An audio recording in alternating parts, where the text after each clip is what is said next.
Bismillahirrahmanirrahim. Assalamualaikum warahmatullahi wabarakatuh. Apa kabar anak-anak Bu Guru semuanya? Sehat semuanya, Nak? Alhamdulillah. Semoga tetap sehat semuanya ya. Tetap semangat, tetap dalam lindungan Allah Subhanahu wa Ta'ala, dan harus selalu semangat meskipun belajarnya dari rumah. Perkenalkan dengan Bu Elia di sini akan sedikit berkisah tentang perjalanan Rasulullah ketika berhijrah dari kota Makkah ke kota Madinah.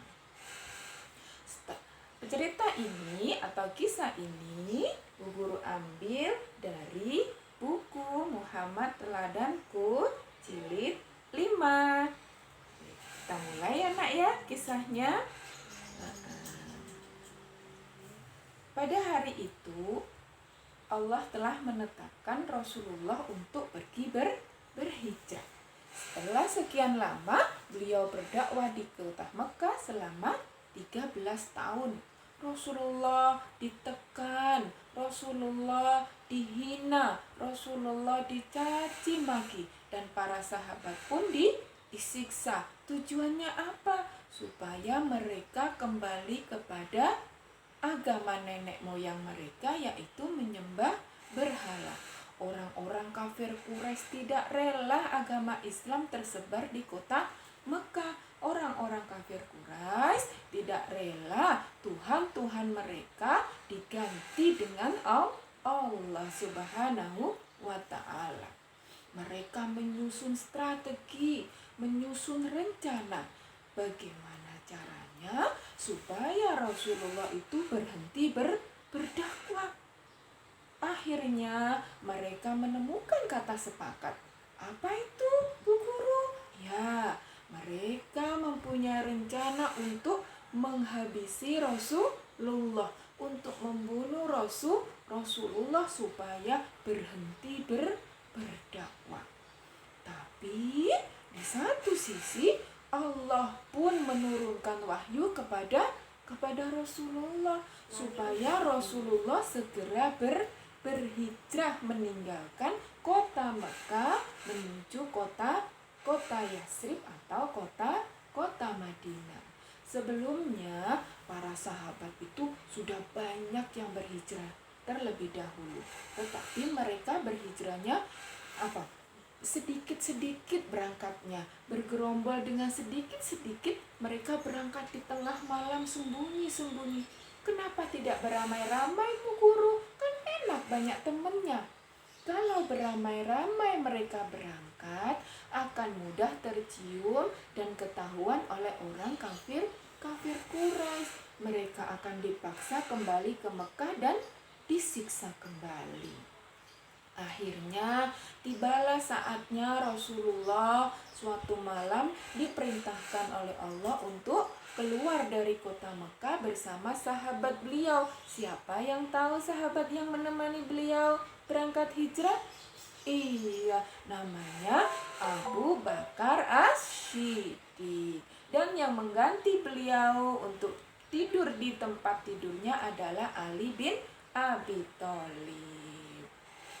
Bagaimana cara Rasulullah keluar dari kota Mekah? Dengan pertolongan Allah. Meskipun pada malam itu rumah beliau sudah dikepung oleh orang kafir Quraisy dan tidak memungkinkan Nabi Muhammad untuk keluar rumah. Tetapi Allah Maha menolong. Dibuatlah tidur itu kaum kafir Quraisy, sehingga mereka tidak ada yang tahu ketika Rasulullah keluar dari rumahnya. Pagi menjelang, burung berkicau, cuit cuit cuit cuit cuit, ayam berkokok, petok petok kukuruyuk, menandakan pagi telah tiba. Bangunlah para pembesar Quraisy, para pemuda-pemuda Quraisy yang telah mengepung rumah Rasulullah. Betapa kagetnya karena sudah pagi dan mereka ternyata tertidur di situ. Hai, kenapa kita bisa tidur semalaman di sini? Padahal kita kan lagi mengepung Muhammad supaya tidak bisa keluar dari rumah. Akhirnya didobraklah pintu rumah Rasulullah. Betapa terkejutnya menemukan Rasulullah. Yang tidur di situ ternyata Ali. Wahai Ali, di mana Muhammad? Mana aku tahu? Aku tidak tahu di mana Rasulullah. Semalam aku yang tidur di sini. Bergegaslah mereka berkumpul untuk mencari Muhammad, tetapi mereka tidak menemukannya. Akhirnya para pembesar kafir Quraisy itu berkumpul dan membuat satu sayembara. Bunyi sayembaranya begini anak-anak. Barang siapa yang bisa membawa kembali Muhammad ke kota Mekah ini hidup atau mati, maka baginya hadiah 1.000 ekor unta. Banyak ya anak-anak ya 1.000 ekor unta. Banyak Bu Guru. Iya, itulah hadiahnya kalau berhasil membawa Nabi Muhammad kembali ke kota Mekah. Semua pada berlomba, termasuk satu orang yang bernama Suraqah bin Malik. Dia bergegas mencari jejak Nabi Muhammad dengan tujuan ingin mendapatkan hadiah itu. Di kejauhan dia ternyata melihat ada seseorang menaiki unta berjalan di kejauhan. Suraqah memacu kudanya dengan kencang, hiya hiya hiya, sampailah dia hampir di dekat Rasulullah. Abu Bakar tahu adik-adik kalau di belakang ada yang mengikuti. Ya Rasulullah, ada yang mengikuti kita. Tenanglah Abu Bakar sahabatku, Allah bersama kita. Kemudian Rasulullah berdoa, ya Allah, cukupkanlah atas kami dari dia sekehendakmu. Tiba-tiba kuda Suraqah tersungkur dan Suraqah terpelanting jatuh. Suraqah bangkit dan memacu kudanya lagi, hiya hiya hiya, mengejar lagi. Kedua kalinya dia pun tersungkur lagi dan bangkit lagi memaksa kudanya. Sampai ketiga kalinya Suraqah kembali tersungkur dan dia sudah tidak berniat untuk mengganggu Rasulullah lagi. Hilang niat jahatnya. Kemudian dia memanggil-manggil Rasulullah, wahai Muhammad, wahai Muhammad. Berhentilah Rasulullah dan mendekat kepada Suraqah. Maafkan aku Muhammad, tolong berilah jaminan kepadaku bahwa kau tidak akan membalas perbuatanku jika suatu saat nanti agamamu dan dirimu telah menguasai jazirah Arab. Rasulullah tersenyum dengan bijaksana. Muhammad, tahukah engkau, di Mekah orang-orang mengadakan sayembara untuk menangkapmu, membawa kembali ke Mekah dan memberi hadiah 1.000 ekor unta. Kembali Rasulullah tersenyum.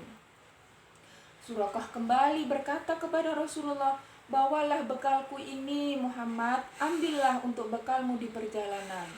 Terima kasih wahai Suraqah, aku hanya minta satu permintaan kepadamu. Jangan kau bilang-bilang, jangan kau katakan apapun kepada mereka yang kau jumpai bahwa kau bertemu aku di sini. Baik Muhammad, aku akan memenuhi janjiku. Maka berangkatlah Rasulullah melanjutkan perjalanan. Dipandangilah Rasulullah pergi oleh Suraqah dengan hati yang bahagia. Dan kembalilah dia ke kota Mekah. Setiap bertemu orang di jalan dia mengatakan, kembalilah, kembalilah. Kalian tidak akan menemukan Muhammad.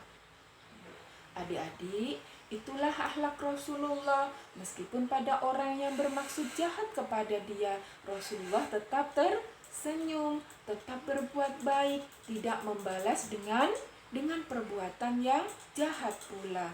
Akhirnya tersentuhlah hati Suraqah dengan sikap Rasulullah yang lemah lembut. Semoga adik-adik semua, juga Bu Guru, anak-anak yang soleh-solehah, kita semua bisa mencontoh akhlak mulia dari Rasulullah, suri tauladan terbaik kita. Kiranya ini yang dapat Bu Guru sampaikan. Kurang lebihnya Bu Guru mohon maaf. Assalamualaikum warahmatullahi wabarakatuh.